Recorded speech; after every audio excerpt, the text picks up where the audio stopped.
Bueno, iniciaremos con el tema de la filosofía en la educación.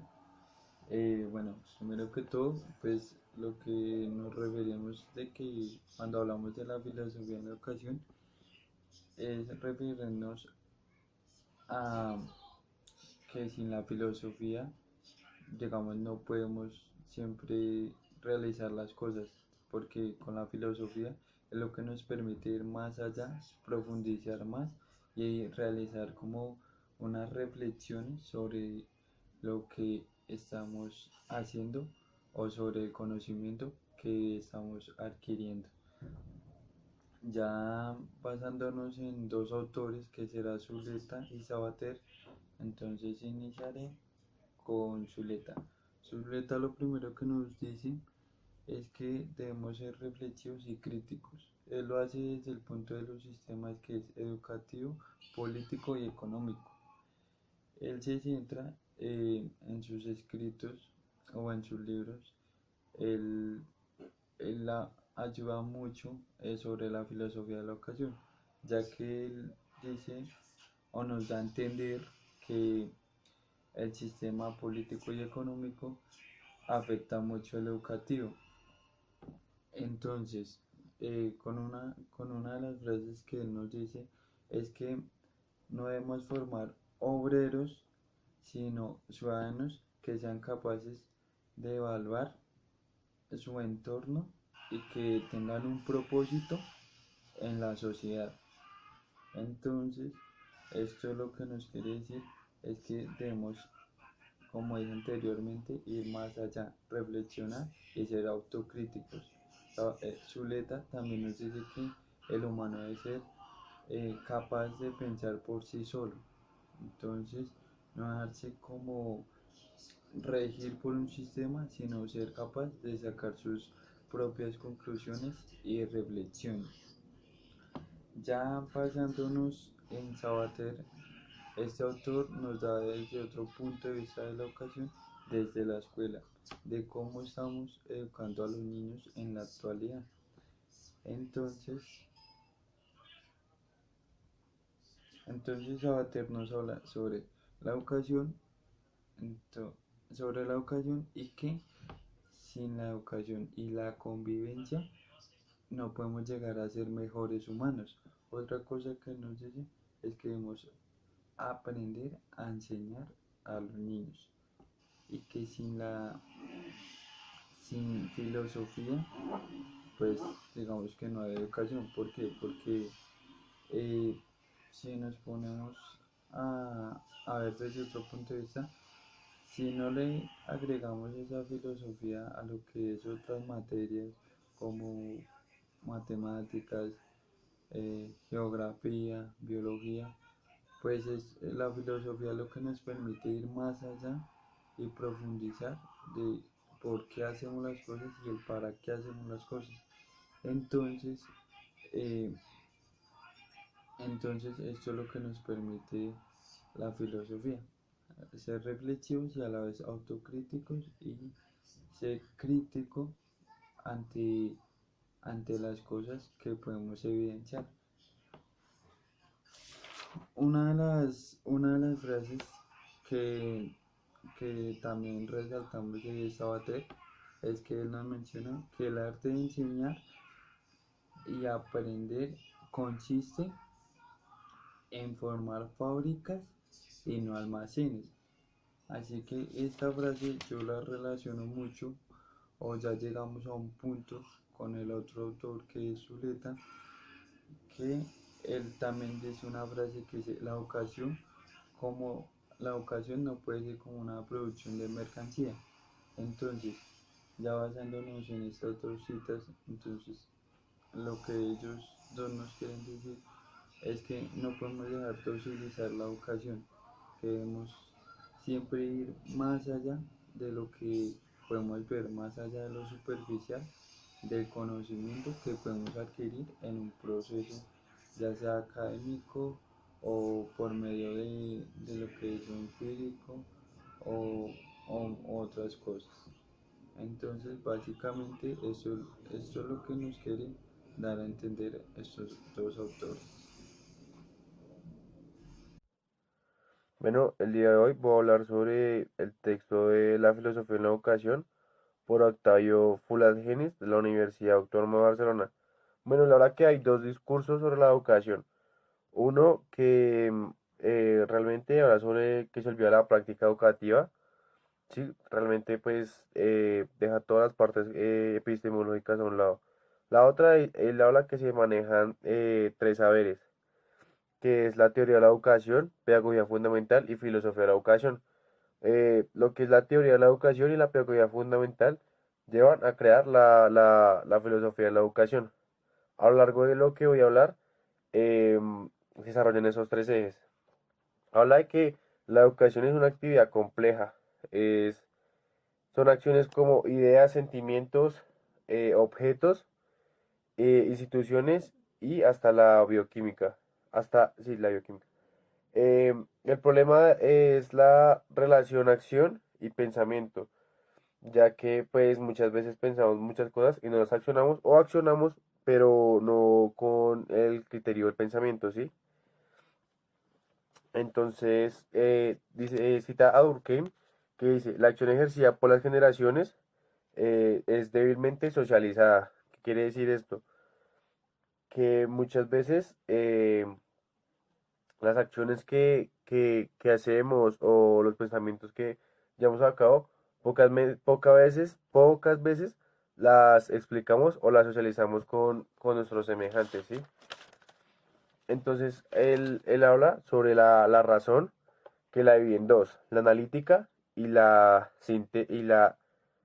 cinética, la sintética, ¿sí? Entonces, habla sobre una singularidad que son hechos educativos con diversos grados de la relación práctica, ¿sí? Entonces habla sobre los saberes tecnológicos y científicos regionales. Los saberes tecnológicos vienen siendo saberes a grande escala, por decirlo, saberes a nivel Colombia, y los científicos regionales vienen siendo saberes a nivel Bogotá, por decirlo así. Entonces, ahora sobre saberes integrados generales, que vuelve a abarcar lo que es la pedagogía fundamental, teoría de la educación y la filosofía de la educación. Cita Aristóteles diciendo, Aristóteles, lo general es todo aquello que corresponde a varias cosas singulares. Con ello quiere decir que la generalidad nace de varias singularidades, ¿sí? Pues la parte singular se ve abarcada por todo lo que es, la singularidad se ve abarcada por todo lo que es general, ¿sí? Entonces, él dice, en la física o en la química todo es más simple, ya que no suceden pensamientos como que permean como la psicología, economía o política que ven permeados a la educación. Digamos que la educación se ve bastante influenciada por esos aspectos, ya que pues manipulan el contexto y pues no la dejan fluir como debe ser. Es difícil estudiar la educación ya que ha sido necesario la creación de modelos. Esto nos quiere decir que en realidad la educación no tiene como una ciencia exacta, no tiene una base epistemológica fundamentada, sino en realidad se ve generalizada por modelos, ¿sí? Eh, modelos, eh, bastantes modelos, por decirlo así. Entonces, el educador debe tener una base epistemológica. Eso sí, habla de que de así la educación de por sí no la tenga, el educador debe tenerla, ¿sí? Que debe tener una epistemología integracionista y globalizadora. Lo que quiere decir que es una pedagogía fundamental con la teoría de la educación y la filosofía de la educación se ve forzado a relacionar aspectos biofísicos con los socioculturales para el fin de obtener un conocimiento integral. Esto lo habla Aristóteles en su libro La Metafísica. Entonces, todo esto quiere decir que esos aspectos de la parte sociocultural y globalizadora debe ser integracionista para que sea integral, para que sea un conocimiento eh, de buen provecho para el que, lo que el estudiante que lo vaya a recibir. ¿Sí? Entonces, también habla sobre que es bien explicable y también manipulable el acontecimiento educativo de su globalización. Dice que la Tequén ha pretendido que la educación sea positivista, pero pues este positivismo, según el texto, dice que eh, no es viable, no es una educación viable para lo que se plantea. Entonces aquí tenemos a Mortimer, que dice que los integrantes de la naturaleza que llenan la visión fundamental que no se debe confundir con el deber ser, ¿sí? Entonces él divide el deber ser, el deber ser con el deber hacer, ¿sí? Lo voy a explicar bien. Entonces él habla sobre la naturaleza. Entonces dice, los estudiantes de los estudios sobre la educación, su naturaleza abarca lo que es la filosofía de la educación, sus formas eficaces sobre la pedagogía fundamental y su descripción sobre la teoría de la educación, que pues son los ejes que anteriormente expliqué que abarcan todo el tema, ¿sí? Entonces, él habla que existen tres modelos: los enunciados, posibles formas de encararlos y saberes en cuestionamiento. Entonces, el primer paso es enunciarlos, después las posibles formas de encararlos, de hacerlo realidad. Después vienen el cómo lo cuestiono, ¿sí? El ya llevarlo a cabo. Entonces habla que el hacer educativo problematiza dos direcciones: el cómo hacer y el para qué hacer. El cómo yo hago una clase y para qué la hago, en la finalidad que tiene. ¿Sí? Nos habla también sobre la realidad, que lleva a la forma explicativa, que viene siendo la parte científica, la parte operativa, que viene siendo la técnica, la explicativa es la parte de la teoría de la educación, y la operativa, la pedagogía fundamental. Esto lleva, bueno, nace de una necesidad, ¿sí? Entonces también le están los axiológicos, que viene con la antropología de la educación y la teología de la educación, que nos viene diciendo que esta es la libertad, que esto pues es variable. Esto es de Moore, en su libro La introducción a la teoría de la educación. Entonces también está lo que es lo crítico, que hace parte lo formal. Lo formal viene siendo la filosofía del lenguaje enunciado. Lo epistemológico es pues la epistemología de la educación, epistemología de la educación, que hace parte de la educación del socratismo, ¿sí? También nos habla de la educación como actividad. Entonces ahí nos habla del sintetizar, el cómo sintetizar, el qué es sintetizador y para qué sintetizar. Entonces el cómo sintetizar viene siendo la pedagogía fundamental, la pedagogía de la educación, el sintetizar, la teoría fundamental, y el para qué sintetizador viene siendo la filosofía de la educación. Esto lo dice, bueno, antes de esto dice que está la secuencia de una teorización, que es un paso a paso, ¿sí? Primero están los hallazgos empíricos, por siguiente las generalizaciones de los datos empíricos, después de esto nace una hipótesis, y después de la hipótesis las estipulaciones convencionales, ¿sí? Que es la forma de explicarlo. Esto lo dice Kant y Wittgenstein, ¿sí? Ya para concluir, viene siendo lo que es la filosofía de la educación en dos ramas, sobre lo que dice, que es un análisis lógico del lenguaje, que también está la parte de la epistemología, y sobre lo que quiere, que están las ramas que es la antropología, axiología y la teleología.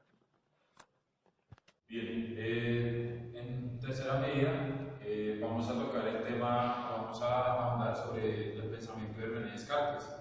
René Descartes nos habla sobre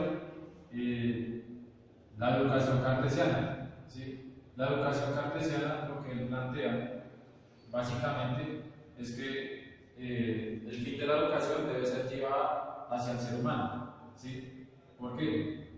porque lo que se busca es que el ser humano sea autónomo, sea crítico en cuanto a su formación. Lo que él planteaba es que en su época, cuando él estuvo en la universidad, se dio cuenta de que los contenidos que se enseñaban eran bastante obsoletos, poco profundos, porque no tocaban básicamente la esencia del ser humano. Por ende, dentro de la educación cartesiana que él plantea, establece tres rangos fundamentales y utilitarios para llevar a cabo esta educación. El primero es el principio de claridad. En el principio de claridad, lo que él plantea es que el contenido debe guiar hacia un camino, no tanto desde el programa o desde el contenido teórico, sino desde la formación del ser humano. ¿Sí? En segunda medida, tenemos el principio de utilidad. En el principio de utilidad nos habla sobre las herramientas. ¿Qué herramientas vamos a utilizar o se van a llevar a cabo para llegar al fin de educar al verdadero ser humano? ¿Sí? Es encontrar las formas y las variantes para darle fin a lo que se pretende enseñar. Como tercer argumento tenemos la seguridad. El principio de seguridad, Descartes lo plantea como un fin en el cual al llegar a ese propósito se debe transformar, se debe generar, no se debe quedar allí, sino debe trasegar y poder transformar nuevos mundos, nuevas formas. Por ende, el verdadero principio del ser humano debe ser integral, que es lo que el plantea, y poco teórico. Por ende, quiero relacionar a Zuleta. Zuleta plantea de que la educación sin filosofía es un total desastre, porque se enseña historia sin filosofía, se enseña filosofía sin filosofía. Entonces, se debe generar un proceso reflexivo más hacia que el ser humano se encuentre a sí mismo y pueda a sí mismo interpretar el mundo que lo rodea. Por ende, se establece una pirámide de seguimiento en la cual Descartes plantea que en la pirámide central tenemos el principio de comprensión. Hacia la lateral tenemos la relación alumno-docente. Y en la cúspide tenemos los principios pedagógicos. ¿Sí? Entonces lo que se plantea es que la comprensión debe ser llevada a cabo desde el punto de vista humano entre el docente y el alumno. Para ello, los principios pedagógicos deben ser siempre, más que la base, deben ser la cúspide, porque es allí donde la educación toma fuerza y realmente valora los contenidos que deben trasegar en el ser humano.